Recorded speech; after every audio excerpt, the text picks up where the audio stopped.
The Russian invasion of Ukraine kind of makes us all think, I guess, but particularly when we start seeing all these images on the TV of, people running away from their cities and trying to take shelter elsewhere across the border in Poland, Slovakia, and so on. And just not just the plight of the bombing, but the humanitarian plight of people that are having to flee their countries. And actually, when you imagine that these people are the poorest in Europe, so Ukraine is the poorest country in Europe, so their typical wage is something like £4,000 a year. So they're not just in trouble in terms of the invasion and Putin's disgraceful attack on their country and their sovereignty, but they were poor in the first place. And of course, what that now means is that as a consequence, they are not exactly well off or well prepared to go off and try and fend for themselves elsewhere. So what I thought was a really interesting concept was looking on social media now.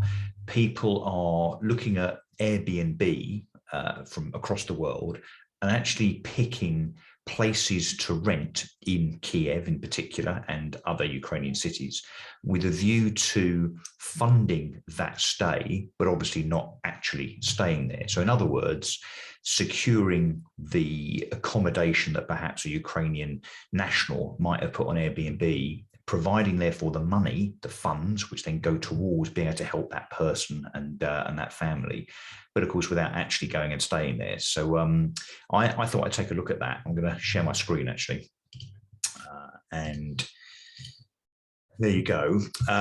Looking at the Airbnb site. Now my concern, of course, is that this is a bit open to scams, and I'm sure as we're sitting here there will be some opportunist, disgusting individuals thinking that they might be able to take advantage of the fact that people are going onto Airbnb and booking Ukrainian properties to help the people out there.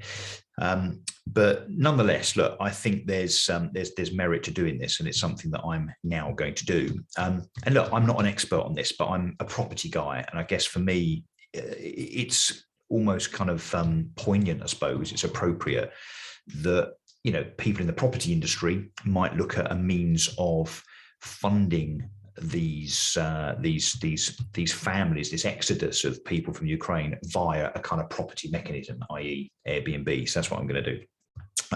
Now, again, I'm not an expert on Airbnb, but I am going to have a look at some of these listings that you can see here. Now, some of them, do state that they are looking for specific donations as a consequence of the issues, the invasion there. And I'm a kind of bit concerned about those, to be honest, because I think they might be the ones that are indeed set up for wrongdoing. And so I guess, look, if you were to look at just standard apartments, and when I say standard, I don't mean the luxury stuff. I don't mean the stuff that's probably been bought by investors to rent out as a short-term kind of investment. But looking at, something like this, for instance, which, is pretty ordinary, at 38 quid a night, looking at the hosts themselves. So maybe not looking at super hosts. I think super hosts often can be speculators and investors.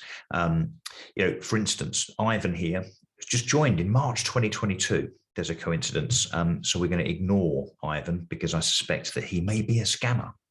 No disrespect, Ivan, if you're not, but chances are and all that. This one here, premium apartment in the center. So obviously I'm looking at Ukraine here, Kiev, sorry, in the Ukraine in particular. So let's have a look here at Dmitry, who has been a host since March 2015, 211 reviews. I don't think that's something that can be manipulated or faked. 10 years in daily rental, great experience in hosting, blah, blah, blah. So look, that I would suggest, given that there's, I'm saying that only one review, let's move on, shall we? Let's try and find one that looks a little bit more authentic to have a stab at. So let's go to another page. Yeah, so look, renting for donation in Ukraine, as I say, I'm very suspicious of those. But anything that isn't quite so handout manipulative, I think could be a little bit more authentic, shall we say. Right, okay, so no picture of the host there, don't like that very much.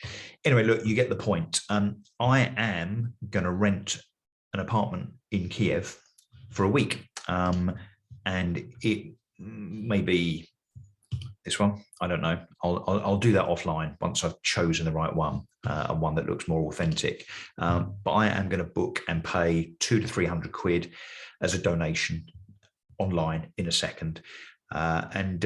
Look, notwithstanding the fact that there's a slight danger here, a risk in terms of there being improprietary, I think the benefits and the potential upside outweighs that potential risk and that potential downside. So just a plea really to property people to do the right thing. Go on to Airbnb, be careful, donate maybe, I don't know, a night, a week, whatever you can. And I think it's actually probably one of the most meaningful and instant things that we, sitting thousands of miles away, can do to help the plight of these individuals.